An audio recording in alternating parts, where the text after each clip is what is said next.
Hello, and welcome back to another edition of Potluck, your everything and anything talk and entertainment TV show. My name is Laura Hartman, and I am your host. Today, we have a wonderful guest joining us who is multi-talented with the natural healing arts. In fact, he has traveled the world to learn some of his techniques so that he can help people with physical, mental, emotional, and spiritual issues or struggles, especially in this day and age. So please welcome to the show, and it's quite an honor to have Randy Goldberg. So welcome to the show. Hi there. Great to be here. Thanks for having me. So how did you get started in, you do cranial massage therapy, you do Reiki, you do an amazing family astrology, which I know has and astrology. And just healing arts. What brought you to that? Oh, well, as a teenager, I was questioning and searching and started getting into philosophical exploration. And when I started reading Eastern philosophy, it just really set me on fire, and I just had a great passion for it and dove very deep into it. And in fact, eventually ended up going to India. I started doing some Tai Chi and yoga and meditation, and which eventually led me to Calcutta, India, where I lived for 2 years and studied with my guru, my teacher there. And in fact, I ended up getting so involved that I then decided to become a yogic monk in that tradition, and spent 2 years in a training monastery, which was actually in Sweden. Okay. It's people from all over the world, and that was 2 years, and then lived some years as a monk actually in France. And so altogether, for about 10 years, I traveled around and was learning different healing modalities. I'm a massage therapist, and I specialize in cranial sacral therapy. Sure. And you might want to I heard about cranial sacral healing, I guess maybe 5 or 6 years ago when I went to you. I'd never heard about that before. So can you explain to people what that is exactly? Like I said, I'm a licensed massage therapist, and cranial sacral is a particular modality that uses a listening touch, and you work very lightly with the client. Part of the theory is that if you pull against the muscle and you try to force something, the body will tense up. It will actually, the muscles will resist. Okay. So we try to slide in below the radar of that resistance reflex. And it's basically sort of a listening touch. It's kind of on the edge between Reiki and different energy work and then structural massage work. Sure. And it works a lot with the nervous system. We do a lot of decompressing of the spine. And it works with the full body. It's the client is fully clothed, and we do a lot of work with the neck and getting full extension there, and even the bones of the cranium. And people often have very big shifts from healing physical issues and traumas, and also emotional and psychological, different shifts and breakthroughs. So how did you get interested in that? What all came out of all my healing work basically came out of my meditation and spiritual journey. I became sensitive to energy and realized that I could work with people and sensing their energy. Sure. And so initially I got into chakra balancing work and things like that, and eventually got more into massage and then the cranial sacral work. Okay.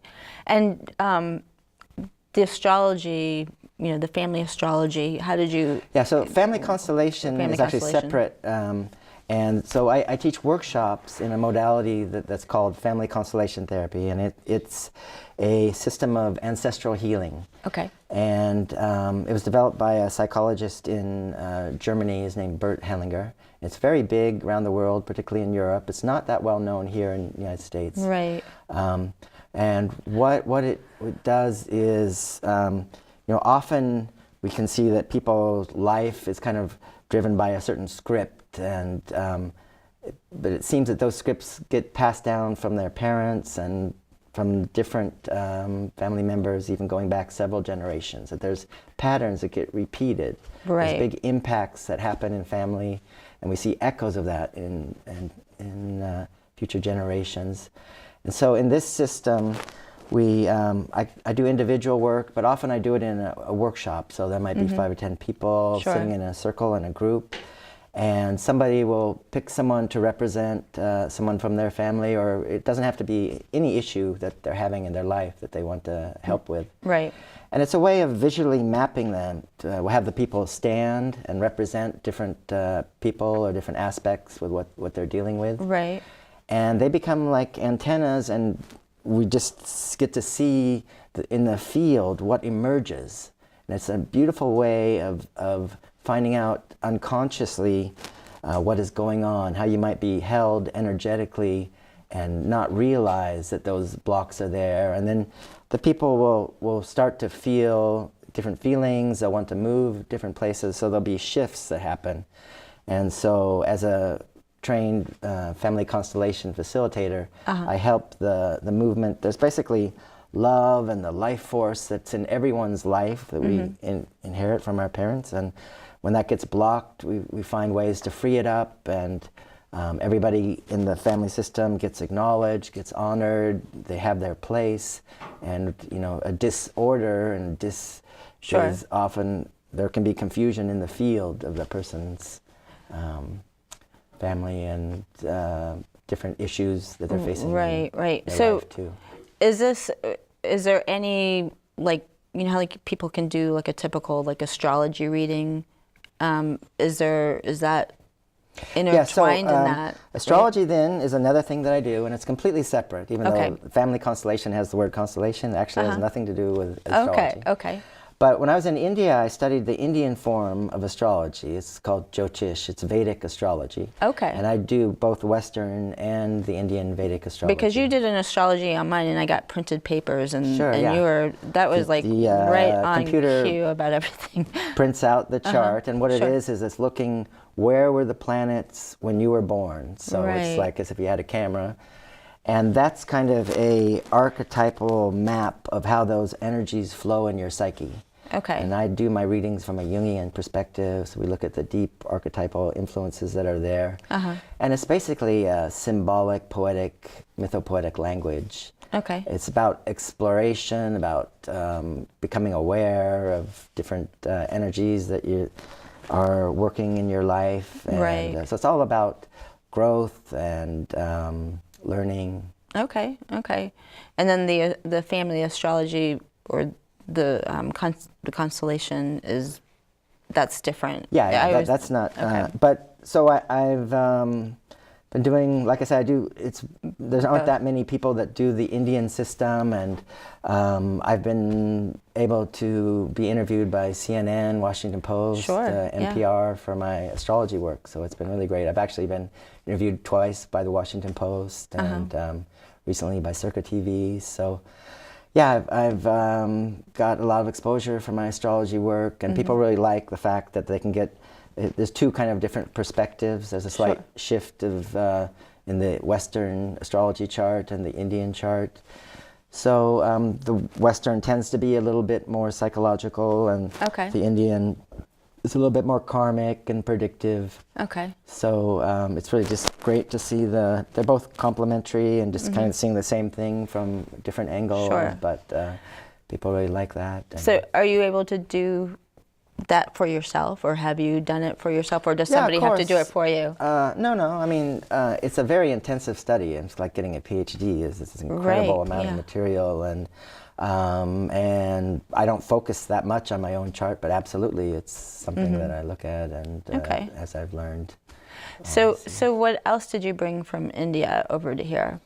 Yoga and meditation, and so I've been a meditation teacher for many years, and and philosophy and different things. And you said that you, for the ancestry,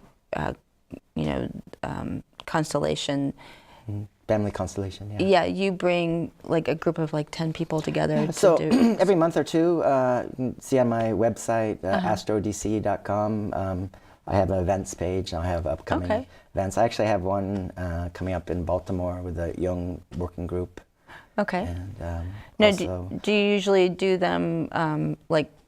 So in Baltimore, there's a place that you'll be doing it, but well, it's is there always a place? different. I'm going to be Okay. presenting at the Friends Conference in Religion and Psychology. That's in Annville, Pennsylvania, Lebanon Valley College. Okay. That's over Memorial Day weekend. And Oh, nice. if you just go to astrodc.com. Right, we can find all the information. Yeah, and my Arlington Healing Center, that's where I see clients for doing craniosacral therapy and Okay. for doing astrology readings. Okay. So on the Arlington Falls Church border. Right Okay, there. great.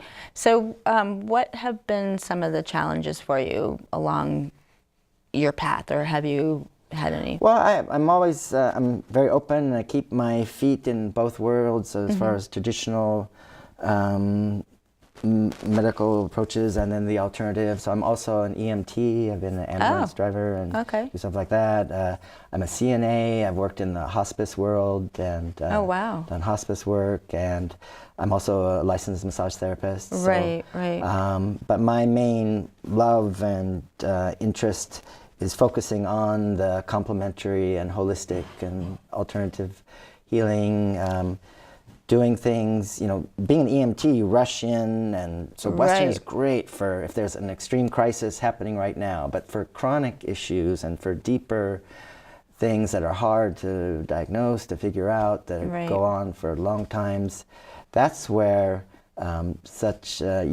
finding alternative approaches that usually don't have the side effects that a lot of Western medicine Right. type of things might have, Right. and it's also preventive medicine, because a lot of the problems, we go from problem to problem and don't get to the root. Well, Right. a lot of times people need to shift to a more healthy lifestyle, take Sure. better care of themselves, Right. and get to the underlying issues.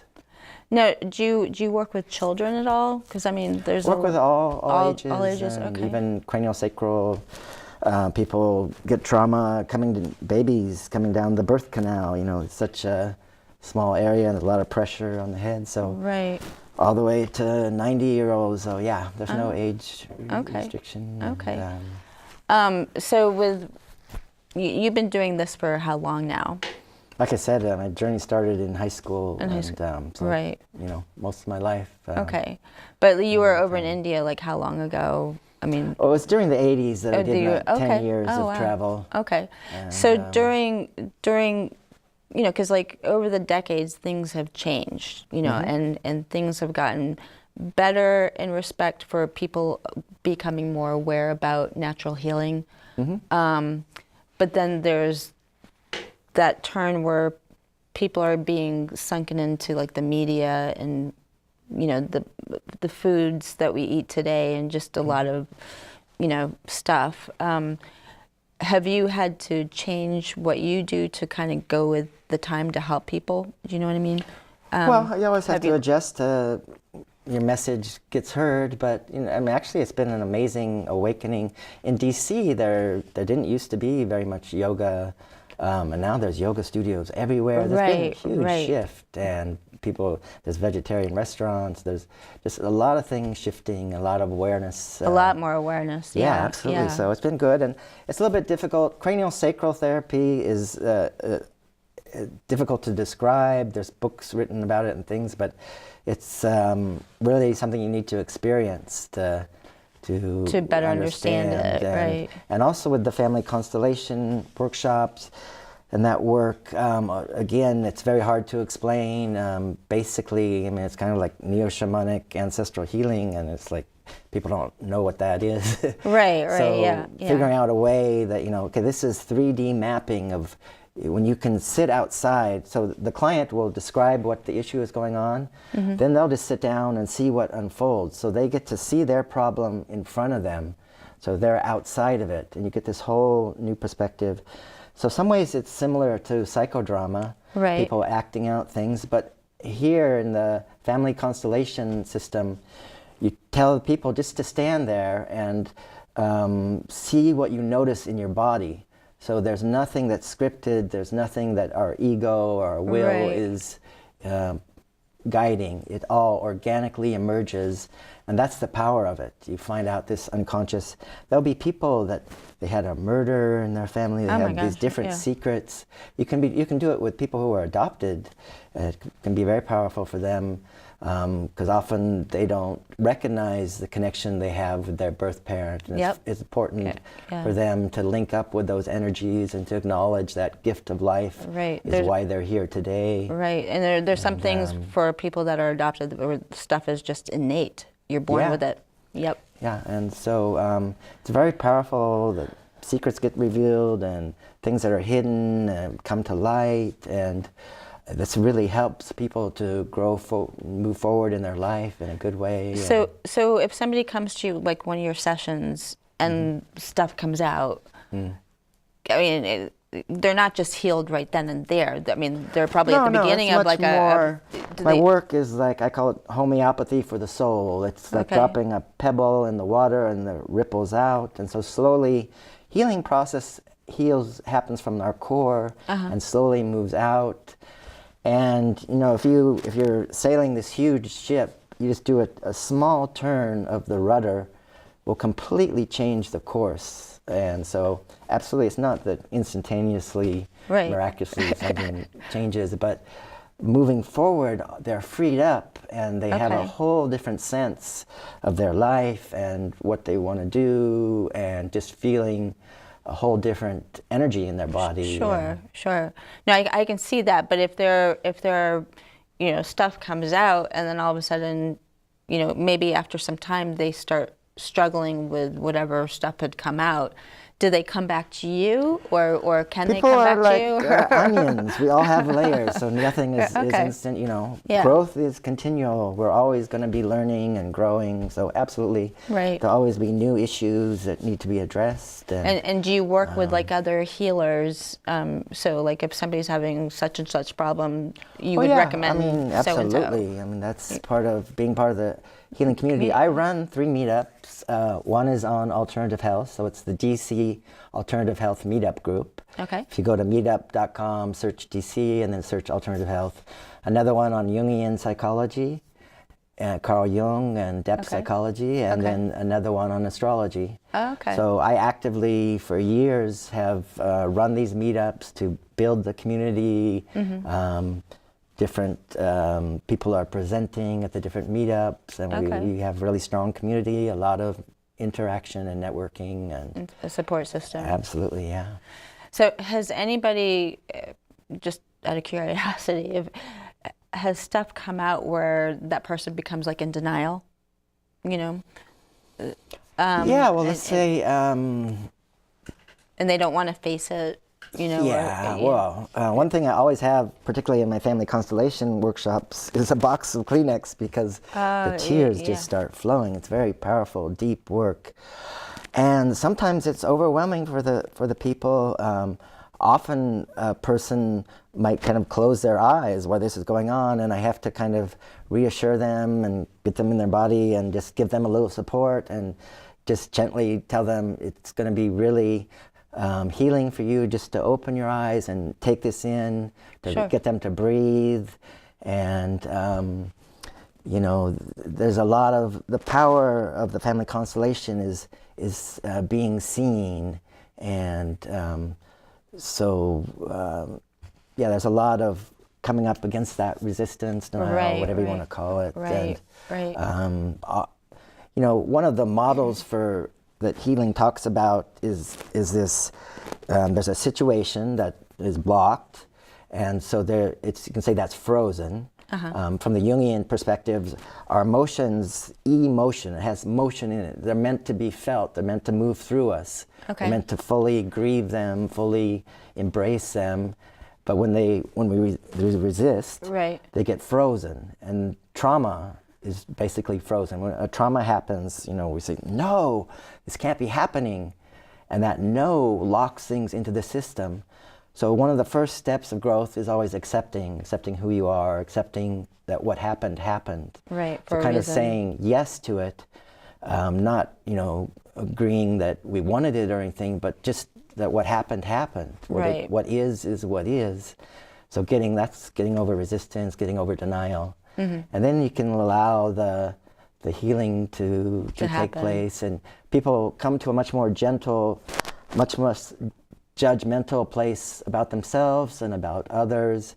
Particularly in our culture, often people have a lot of judgments about their parents. You know, since we were children, we think, why don't they see and know all our needs? And we kind of view them as these gods, and since they aren't perfect people, we end up having a lot of anger and resentment. And in this work, we get a chance to kind of have people stand in their shoes, and you get to see, oh my goodness, well, they were burdened by so many different things. Sure. And they weren't necessarily parented well by their parents. So they didn't know.